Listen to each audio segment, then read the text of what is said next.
కేంద్రంలో నరేంద్ర మోడీ గారు ప్రధానమంత్రిగా మూడోసారి ఎన్నిక కావడం, అలాగే ఆదోనిలో పార్థసారథి గారు బీజేపీ ఎమ్మెల్యేగా గెలవడంతో మిఠాయిలు పంచుకొని సంబరాలు జరుపుకున్న ఆదోని బీజేపీ కార్యకర్తలు. ఈ సందర్భంగా బీజేపీ విట్టా రమేష్ గారు మాట్లాడుతూ, కేంద్రంలో నరేంద్ర మోడీ మూడవసారి ప్రధానమంత్రి కావడం భారతదేశానికి చాలా గర్వకారణం. మోడీ గారిని మరియు బీజేపీ పార్టీని గెలవకుండా ప్రపంచవ్యాప్తంగా కొన్ని దేశాలు కుట్ర పన్నినా వాటిని అధిగమించి మోడీ గారు అఖండ విజయంతో ఎన్డీఏ ప్రభుత్వాన్ని ఏర్పాటు చేసుకోవడం చాలా గర్వకారణంగా ఉందని తెలియజేశారు. అలాగే మన ఆదోనిలోని బీజేపీ ఎమ్మెల్యే పార్థసారథి గారు గెలవడం కూడా చాలా సంతోషాన్ని ఇచ్చిందన్నారు. మన ఆదోని ప్రాంతాన్ని ఎమ్మెల్యే పార్థసారథి గారు అన్ని విధాలుగా అభివృద్ధి చేస్తారని కొనియాడారు. షేర్ మార్కెట్ అనేది ఒక సిస్టమ్. మన ఒక భారతదేశంలోనే కాదు, దేశ విదేశాల్లో కూడా పార్టిసిపేట్ చేసే సిస్టమ్ ఇది. ఒక వ్యక్తి చెప్పిన మాత్రాన కాదు. ఎందుకంటే కోట్ల మంది కాబోతున్నారు అనేది ప్రతి ఒక్కరికి ఆనందంగా ఉంటుంది. మనందరికీ తెలిసి ఒక విద్య, నరేంద్ర మోదీ గారు 4 పర్యాలు సీఎంగా ఎన్నుకోబడ్డారు. తర్వాత మూడోసారి ప్రైమ్ మినిస్టర్ ఎన్నుకోబడుతున్నారు. అంటే 7 టర్మ్లు ఎన్నుకోబడినా కూడా ప్రజలు మోదీకే తీర్పిస్తుంటారు. అదే ఆంధ్రప్రదేశ్కి అయితే 1 టర్మ్కే విసిపోయినారు. అలా వ్యక్తి మోదీ గారు ప్రజల కోసం చేసే వ్యక్తి మనం అందరూ కాపాడుకుంటూ వచ్చినాం.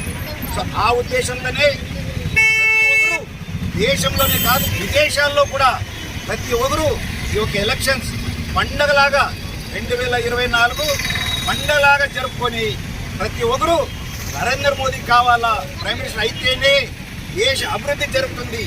మనమందరూ ఒకటే నినాదం 2047 వికసిత్ భారత్ లాగా ఎదుగుతాం అనేది మనమందరూ కోరిక. దేశం కాదు విదేశాల్లో కూడా మనం బాగా ఉన్నతమైన స్థానానికి ఎదుగుతామనేది వారు సందేశం ఇచ్చారు. కనుక ప్రజలు నమ్మినారు. ఆ నమ్మి ప్రజలు ఓటేశారు. ఆంధ్రప్రదేశ్లో కూడా ప్రజలు వైఎస్ఆర్ పార్టీకి విసుకుపోయినారు. ఆయన చెప్పారు కానీ బట్టనొత్తి ఓటేసినారు. బట్టనొత్తి సంక్షేమ పథకాలు వేసినా కూడా నాకు వేయలేదు. కానీ జగన్మోహన్ రెడ్డి గారు మీరు తెలుసుకోవాల్సింది ఒకటి బట్టనొత్తి సంక్షేమం కాదు. బట్టనొత్తే వాళ్ళకి వాళ్ళ పిల్లలు కూడా భవిష్యత్తు చూడలే. బట్టనొత్తే వాళ్ళకి వాళ్ళ అక్కతల్లి చెల్లెలు భవిష్యత్తు చూడలే. ప్రతి ఒక్కరు ఏదైనా సరుకు కావాలంటే ఇసుక మాఫియా, ల్యాండ్ మాఫియా ఇవన్నీ మీకు కళ్ళు కనపడలే. సరాయి మాఫియా ఇవన్నీ మీకు కళ్ళు కనపడలే. ఇవన్నీ ప్రజలు గమనించినారు. ఆ గమనించిన కోసమే అఖండ మెజారిటీతో గెలుపొందారు.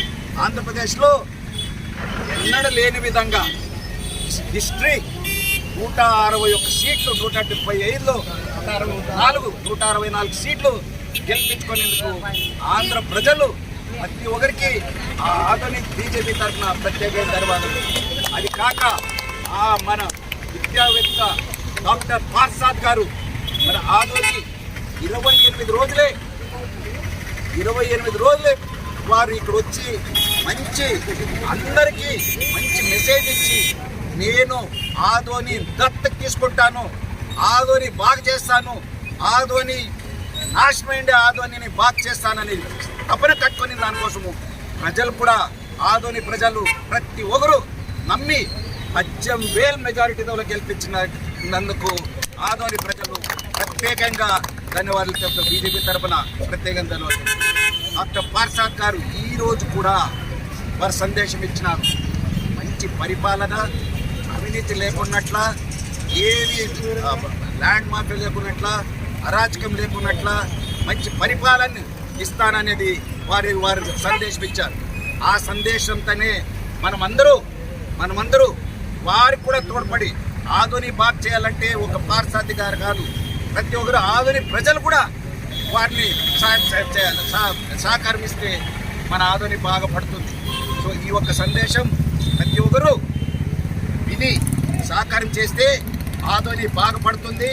సో ఆదోని ఉన్నతమైన స్థానం మనం రాష్ట్రంలోనే ఆదోని మోడల్ టౌన్ లాగా కూడా పార్థసారథి గారు చెప్పారు. దానికి ఖచ్చితంగా ప్రజలు సహకరిస్తారని కోరుతూ ఈ యొక్క పండగ సందర్భంగా, ఎందుకంటే మోదీ గారు మూడోసారి ప్రైమ్ మినిస్టర్ ఎలక్టెడ్ అయినారు కనుక రేపు 9వ తారీఖు ప్రమాణ స్వీకారం సాయంకాలం అది ఇంకా మంచిగా మనమందరూ దేశంలోనే కాదు విదేశాల్లో కూడా ఆనందంగా ఉన్నారు. ఆ ఉద్దేశం మన షేర్ మార్కెట్ మీరు చూశారు, అందరూ ఆశతో బాగా పెరిగింది. అంటే ప్రజలు నమ్మినారు, మోదీ గారు నమ్మినారు. సో ఆ ఉద్దేశంతోనే మనమందరూ ఆధుని దేశం అభివృద్ధి చేయాలంటే దేశం అభివృద్ధి కోరుతుంది, ఆధుని కూడా అభివృద్ధి కోరుతుంది. దానికి మన డాక్టర్ ప్రసాద్ గారికి సహాయ సహకారం అందించి బాగా అభివృద్ధి చేస్తామని కోరుతూ ఈ యొక్క సందర్భంగా ప్రతి ఒక్కరు బీజేపీ కార్యకర్తలు సీనియర్ కార్యకర్తలు అందరూ ఇక్కడ వచ్చి ఈ యొక్క సంబరాలు పాల్గొని విజయం చేసినందుకు ధన్యవాదాలు.